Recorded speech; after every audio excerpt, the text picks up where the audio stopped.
Any questions? Councilor Henry. Thank you. First question is, I heard this rumor. Is it true that you guys have badges, that the service board carries a badge? Is that correct? Our badges are very explicit that say board member. I don't carry it. It's in a. But it's something that's provided to every board member, correct? Upon onboarding? That's correct, and they're handed back in once our terms are finished. I would assume so. Yes, yes. Just had to ask while you were here. Just thought of that. I wanted to ask you about, you mentioned that every service board member went through a DEI training. Where is that done? Is that done in-house or is somebody brought in to do that? We have online training that's provided through the Ontario, the province of Ontario. Mm-hmm. It's a very interactive program around all of our training modules, mm-hmm. Which requires, I think we had to get over 80% to pass. If you fail a module, you have to start from the beginning. There's no catch up to try and get that answer correct. So it's an online, but it's interactive with lots of videos and questions along the way and some multiple choice. And personally, I thought it was a very, very effective training. And is that like an hour-long session? Is it? Could you speak more to it? The whole module takes about 12 hours to complete. The whole module. And is that once a year there's a refresher course, or is that like, what is your term? Sorry, let me ask you this. Okay. What is your term on the Police Services Board, any one person's term? And then how often is that training provided? The training that my term coincides with the municipal election cycle. So my term finishes at the end of 2026 when the new council comes in. The provincial appointees, they may be appointed up to 3 years, and it's up to the province to make a determination whether somebody gets reappointed or then they make the decision about who joins the board. Your other question about training, we had the initial training. Mm-hmm.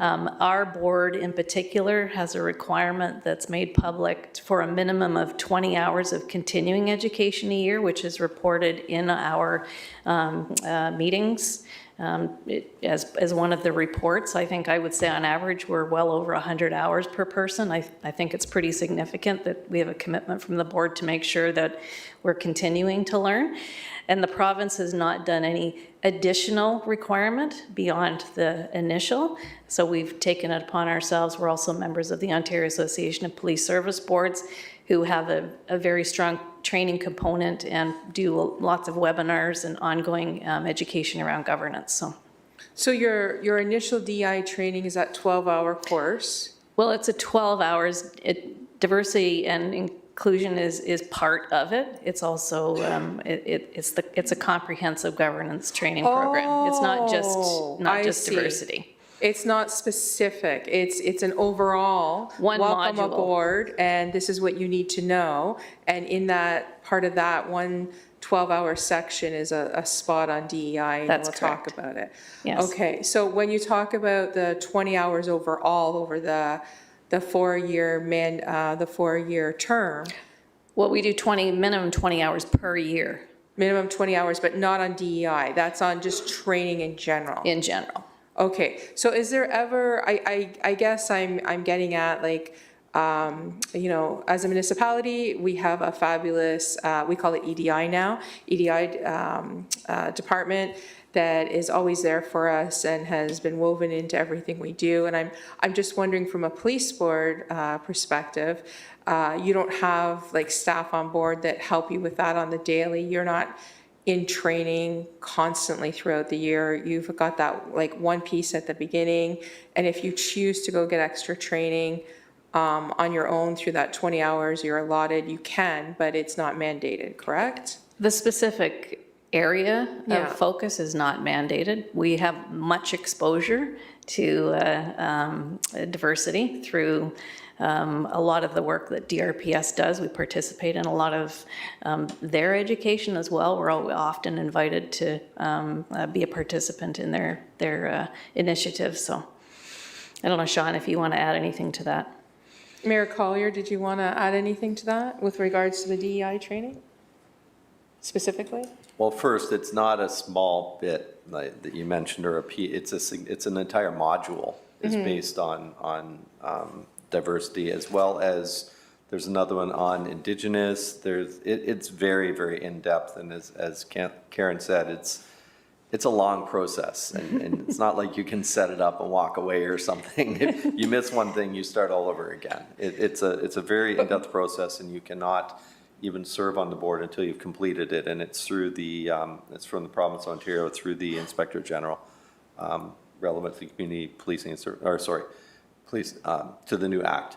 But how much of that time, like, is it like 20 minutes in there, an hour? Oh, no, there's at least 2 to 3 hours worth of the 12 is based on that type of information.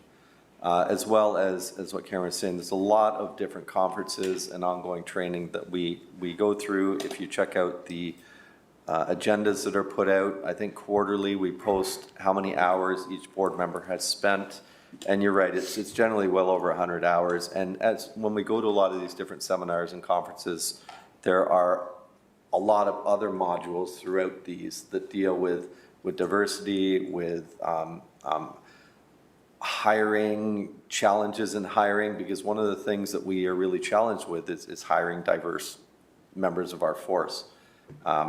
And trying to figure out, we have a fairly significant application of people that identify as non-white, maybe 70+%, but then maybe only 10% of the graduates fit that, and why is that? So we do a lot of that information and dig really deep into it. And do you get as deep into the equity part? Because I noticed like you're pinpointing the diversity and the DEI, and is the equity part a part that is also looked at? For the board members, we have our diversity policy that we are required to establish under the new act. We also are governed by the one that the region put together as far as hiring, and we have certain targets that we strive to achieve. I have personally reached out to the Solicitor General as far as, Karen is appointed by Regional Council. I'm appointed by Regional Council. We have 3 provincially appointed people where we right now have an opening, and asked them to specifically focus on, first of all, qualifications, but diversity, because one of the people whose term just ended was recognized was diverse, and I asked for him to stay because it is that important going forward, but also for continuity. So we have no say who the provincial appointees are, but I have written the letters requesting that the focus be made in those areas.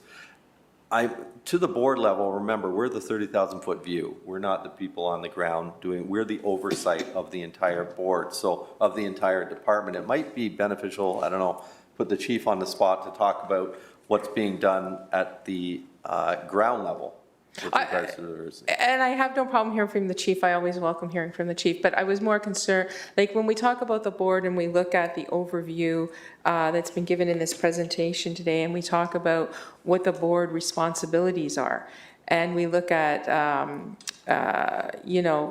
what that looks like and what they have oversight on, I really wanted to hear from board members about that piece, about what training they've had, and where do we, before we bring up the chief, which I always welcome to hear from, where do we see what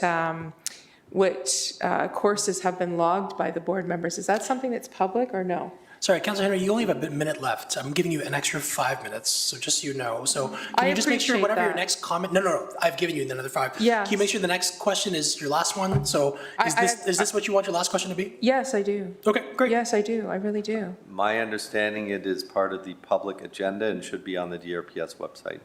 Yeah, we get a report every month from the executive assistant in the board office, and just to clarify what additional courses we've taken, and it's a cumulative report.